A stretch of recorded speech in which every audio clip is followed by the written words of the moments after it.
So here we are, April 5th. We had some really nice weather, and I was excited that I could get out and start moving around more. In the evenings, it just gets real cold. It taps your motivation. And then all of a sudden, a nor'easter hits. So I think it's, let me look at my watch here. Yeah, the 5th of April. And I've talked to homeless people that have lived outside for the winter, and I've talked to a lot of homeless people that have talked about I definitely wanted to document my experiences and talk about it, but I haven't seen a lot of that, and I understand why. Is because when it's fucking cold out and you're all tucked in, bundled up, it's like you just don't have motivation. You live off of your own body heat, so you don't want to move around because you'll be cold.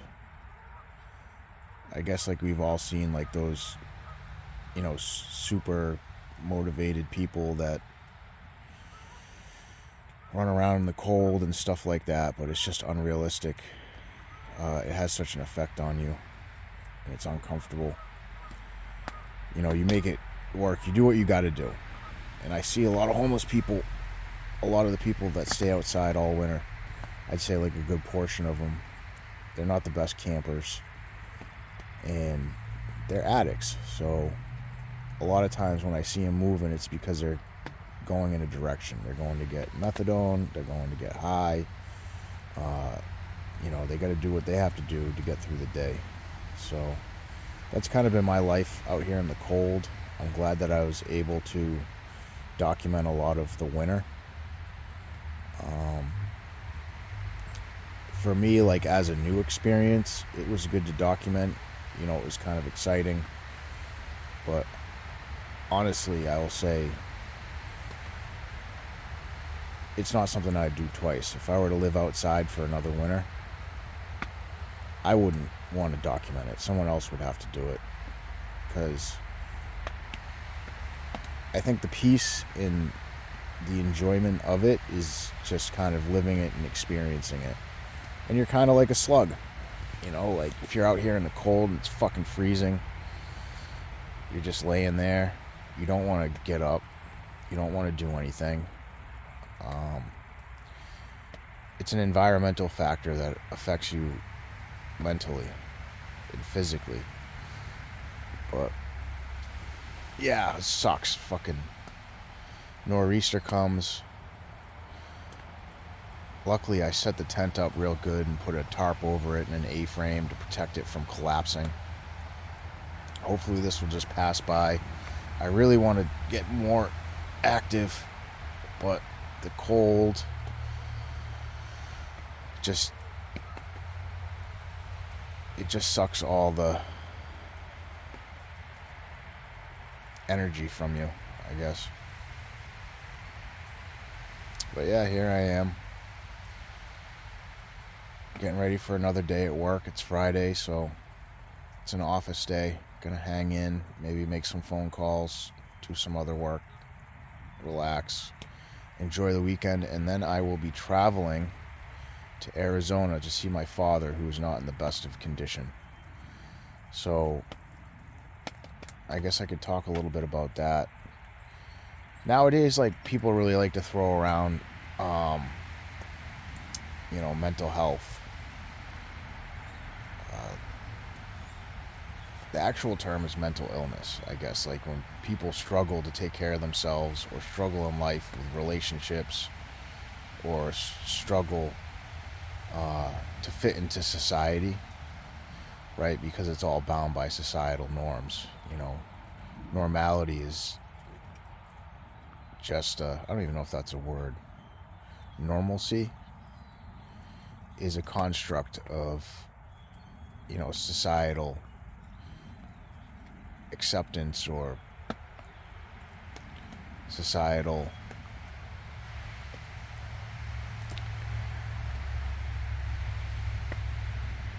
expectations on behavior. I don't know. I can't think of the terminology for it, but it's what society expects from people. It's what is expected from us so that we can survive in society. And nowadays, I think more than what you would have seen back in like the 50s and 60s, you know, like countercultures were hippies back in the 60s, 70s, you know. Nowadays, like, people can just do whatever they want. You know, like, everybody has a different identity. They kind of, you know, they choose how to live and behave. There's really not a lot of judgment, and a lot of people struggle with these mental health issues. You know, there's a lot of medicating going on. Pharmaceutical companies are like elated, you know, like they're ecstatic. And I think in itself, you know, you even see movements coming out of that. You know, like the whole holistic movement with, you know, a lot of the, you know, I think crystals comes to mind. That's because my ex, that was one of her things. Fucking crystals with powers and shit in them. And, you know, like a lot of Eastern philosophy hodgepodge and sprinkled around with a bunch of other stuff. And, you know, a lot of things out there that people will connect to that they feel will make them better and healthier. And I'm not going to say that they don't. You know, the placebo effect is real as well. If you think something's going to make you better, there's, you know, that's your mind convincing yourself that you're going to get better. So in the convincing that you're going to get better, the mind itself, you know, has power over the body. Whatever is psychological is physical, and whatever is physical is psychological simultaneously. So, you know, I'm not going to say that doesn't have its own power in itself. But yeah, there's some people that are kind of moving towards, you know, this traditional, I'll call it traditional medicine way of healing themselves to more untraditional spiritual ways of healing themselves. And I guess everything plays a role, and everything has its part, and everything has its effectiveness to some level. And sometimes it can be detrimental. It can be damaging.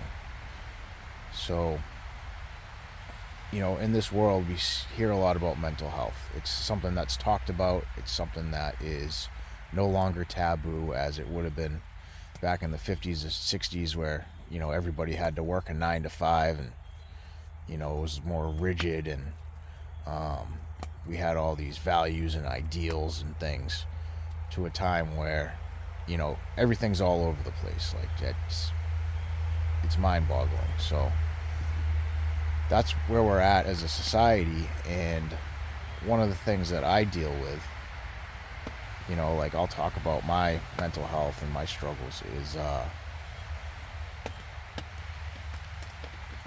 for my situation, it is what it is. Depression, anxiety, like, diagnosed with ADHD or whatever. Like, I have these things that, you know, obviously I've presented these issues to people, and it's, you know, it's been identified, and it's something I have to work on. But I'm not, like, medicated. I take caffeine for my ADHD, take the pills, 1 in the morning usually, and that's it. I don't take the amphetamines anymore because it's a narcotic, and I like narcotics a little too much. I don't want to get addicted or dependent on those. And for me, mental health is something I have to regulate. I have that ability. I'm not saying everybody has the same fortitude or ability or situation that I do, but guarding my mental health is something that I've worked really hard at over a long period of time. And for myself, I've done really well. And this leads into the point that I'm trying to make, is traveling to Arizona to see my father. My father has an illness that he probably exacerbated with drugs as a younger man. He was institutionalized a few times, but his illness is a form of bipolar. A severe form that presents itself in hyper manic episodes. He's not he doesn't get down so much. It says he goes up, and then he'll be up for days. He won't sleep. He makes poor decisions. He struggles with social situations. It's been something that he struggled with his whole life. Not to say he's not a smart man. He has a very, very good memory. And, he has a lot of gifts mentally, but the bipolar has been an inhibitor in his life. And he's been medicated on lithium first, and then going on to other drugs like Depakotes and things like that. So he's in a place in his life where his mental disease has gotten him to a point where he can't really take care of himself. He's done a poor job at maintaining his body and his mind. So that's something I have to deal with now. I am the only son because my sister died of a drug overdose when she was 18. And my family has his brothers and his sister have rallied around him, but he refuses to come back to Massachusetts and live out here with us. Like, we have the resources to do that. So we go out there. I'm going to go out there and I'm going to see him. He lives in a hoarder situation. He hoards things. When he has manic episodes, he will tend to go out and get things like from the dump or whatever, and he'll put them in his house. And it's just not a healthy situation. And no matter how many people explain to him or try to work with him and try to make it better, like, he refuses help. He does not want to have anything unsettled in his life. So at this point, he can't walk and he can't take care of himself. But still, he refuses to do what would be probably best for everybody and stays out in Arizona, where at this point he's probably going to have to become a ward of, the state of Arizona. Eventually, we'll probably get him into assisted living, but once all his money's been kind of pissed away, then, he'll probably be sitting in a home in Arizona, in like a, state-run assisted living home. And that's something we don't want, but that's his choice. And this is a reality. So, we're going to see where we're at with that, but that's been a huge stressor on me. And not so much of like, I'm living outside, I can't deal with it. I've made this point time and time again. I'm not destitute. I save my money. I'm very resourceful. I understand that a lot of people living in the street and that are homeless, their circumstances are way worse than mine because they don't have resources. They don't have some of the know-how and ability to pull themselves out of their state of depravity and being destitute, where I do. It's not the point of what I've been doing and why I'm doing it. I do it coming from like a professional and educated standpoint. And I understand that these issues are going to continue to get worse because of how our society is managing the populations of people that fall below this poverty line, and they're not getting the help and services and shelter that they deserve. So like this opioid epidemic crisis and this homeless crisis is going to probably get worse. I would say I'm probably 90% sure that it's going to get worse. So I really wanted to key in on that and expose it for what it is. That's why I'm doing what I'm doing. And I guess the reason for explaining that is, a lot of people have been like, you're not homeless. Yeah, you know what I mean? Like, oh, you're such a fake or a phony and all this other shit from their fucking couches or, their houses. you know, and like more power to them, you know. I respect and appreciate people's opinions, you know, like they're working, they're contributing to society, they're doing their best, you know. I'm sure they're probably pissed off at seeing that they're getting like no tax money back this year because shit's getting expensive out here. You know, the state's got to pay for the mess that it continues to make worse. And, you know, that's how it is nowadays. People sit behind a phone or a keyboard and like to point fingers and, you know, call people names or be angry. But, you know, I'm not. I really do. I appreciate all the hateration. And, you know, like you know, I live my life. I do shit because fucking it's important, and I want the world to know that when something happens, at least somebody, you know, went out there, saw it, understood it, called attention to it, and tried to work, you know, not only on their own, but collectively to find solutions. And, like, that's what I do. And if people want to be angry and hate and say shit, I don't give a fuck. You know, I'm an old bruiser from back in the day. You know, like, if people want to come, you know, and approach me and then try to, you know, get aggressive with me, I love it. That's the excitement. That's life. Being able to handle your fucking problems in the street on a personal level. And the beauty of that is ain't nobody gonna do it. And if they did, like, they just end up looking stupid. And I'd win because, like, that's my specialty.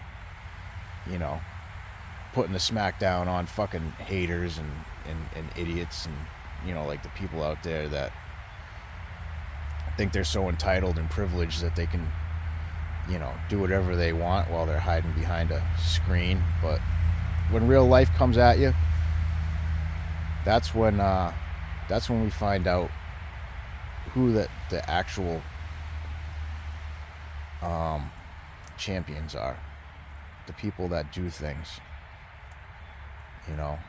But our society needs people to wake up every day to get the job done so that we can, you know, the majority of our society can live in health, happiness, and comfort, and raise children so that we can teach them to do right and be successful. And this great nation of ours can advance and, you know, continue in the future of health. It is of my opinion and my understanding that fixing the problems at the bottom is of utmost importance because it's not getting done properly. And that's where I stand. And do the best that I can to do that, you know, within the scope of my ability. So I'm just waiting for warmer days.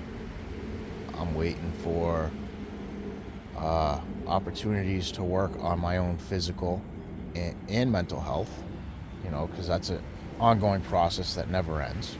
You can always learn and grow and expand. And I appreciate all the people that support me, because there's more people that support and care and are interested than there are, you know, negators that just, you know, are a distraction and waste of time.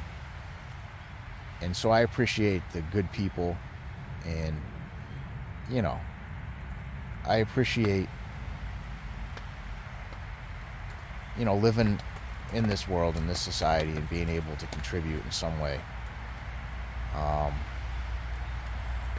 I felt when I was younger that people took from me, so I took from society.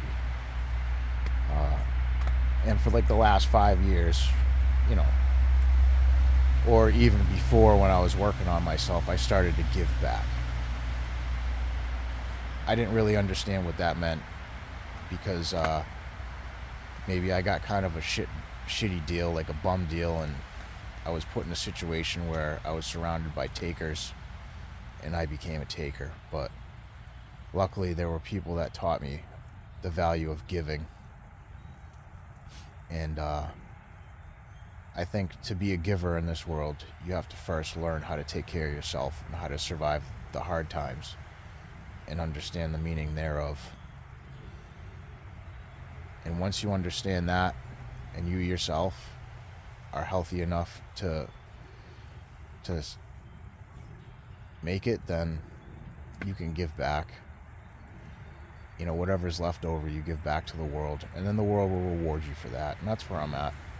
So I thank everybody. I thank all the good people. I thank all the bad people out there. You know, you're not bad, but maybe you just bothersome to me, but I appreciate you too. And everybody have a good day. I'm gonna get ready for work here soon.